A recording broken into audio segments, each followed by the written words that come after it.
ऐसे कम बुद्धि वाले भाई जब आपस में लड़ते हैं ना जमीन के नाम पे, तो भगवान जरूर हंसते होंगे कि देखिए इन मूर्खों को, देखिए इन इंसानों को, देखिए ये कैसे जमीन के ऊपर लड़ रहे हैं, और वो जमीन इनकी है ही नहीं, वो इस जमीन के ऊपर ये लड़ रहे हैं, आपस में एक दूसरे के खून के प्यासे बन रहे हैं। इस बात को देखकर, वो इस बात को महसूस कर कर भगवान जरूर हंसते हैं।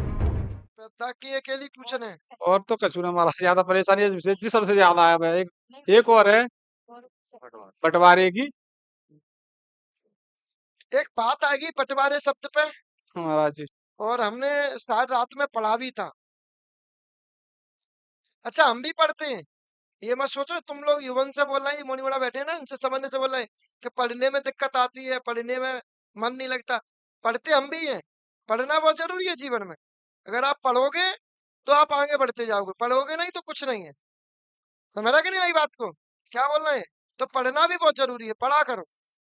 जितना आप अधिक पढ़ोगे उतना आपके अंदर ज्ञान आएगा, और ज्ञान आएगा तो कहीं ना कहीं वो काम आएगा। बताओ भगवान कब हंसते होंगे? अच्छा सभी लोग जवाब दो, भगवान कब हंसते होंगे? भगवान को हंसी कब आती होगी?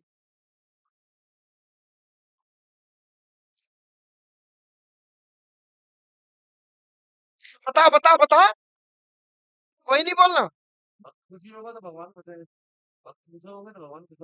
भगवान को सबसे ज्यादा हंसी कब आती है? मैं बताता हूँ भगवान को सबसे ज्यादा हंसी कब आती है। जब दो भाई अपने पिता के द्वारा छोड़े हुए खेत पर, खेत के लिए लड़ते हैं, आधा तेरा आधा मेरा, आधा तेरा आधा मेरा के नाम पर जब लड़ते झगड़ते हैं ना, और एक दूसरे के रक्त के प्यासे हो जाते हैं, एक दूसरे के खून के प्यासे हो जाते हैं, और यह भूल जाते हैं वे लोग कि इस पुश्तैनी जमीन के लिए, पुश्तैनी खेत के लिए आप लड़ रहे हो ना, ये तुम्हारे पुरखे भी इसके ऊपर लड़ के मर चुके हैं। तुम्हारे भी पूर्वज एक दूसरे के बंटवारे के नाम पर, तुम्हारे भी पूर्वज इस पर लड़ चुके हैं, मर चुके हैं, एक दूसरे के दुश्मन बन चुके हैं, और जमीन वहीं की वहीं रही, खेत वहीं के वहीं रहा। बंटवारा कहाँ हुआ? दो भाइयों में। बंटवारा कहाँ हुआ? दो परिवारों में। बंटवारा कहाँ हुआ? दो कुटुंब में, और जमीन वहीं की वहीं रही। जमीन और वहीं की वहीं रही। जब इतना, तो भूमि वहीं की वहीं थी। और बस इतनी सी बात हम लोग नहीं समझ पा रहे हैं। इतनी सी बात अगर हम लोग समझ जाएं तो फिर हम जमीन के ऊपर लड़ाई लड़े ही ना, तो हम बंटवारे की कभी सोचे ही ना। वो जमीन जो थी वो ना किसी की थी, और ना वो किसी की हो सकती।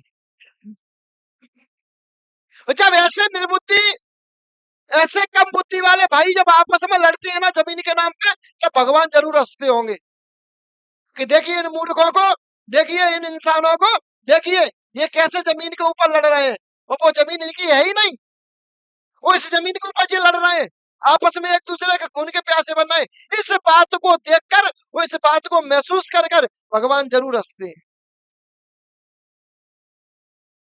तो बंटवारे की तो सोचना ही नहीं, बंटवारा तो होना ही। बंटवारा कायम होगा, बंटवारा अपन तुम में होगा। दो भाई बटेंगे, दो भाई एक दूसरे की शक्ल नहीं देखेंगे, दो परिवार एक दूसरे की शक्ल नहीं देखेंगे, दो परिवार में एक दूसरे के खून के प्यासे बन जाएंगे, और जमीन वहीं की वहीं रहेगी। जमीन को कोई हटा सकता है? तुम हटाओ जमीन को, हटा सकते हो? वो जमीन तुम बेच दो, कल किसी और को होगी, पर जगह वही रहेगी, जमीन वही रहेगी। तो ऐसी ऐसी जमीन पे हम लड़े क्यों? ऐसी जमीन के लिए हम उनके प्यासे बने को। और ये चीज अपने दिमाग में बुद्धि घुस गई ना, समझ लेना वहां से तुम्हारा परिवार का लड़ाई झगड़ा बंद हो जाएगा। उसी समय से तुम्हारे बंटवारे का नाम, उसी समय भगवान ये चीज को देख के बहुत हंसते हैं। भगवान को इस समय जाना हंसी आती है। परेशानी ज्यादा चाहिए अब ताक की। ये परेशानी तुम्हारे घर में रामा देवी को भी थी, तुम्हारे घर में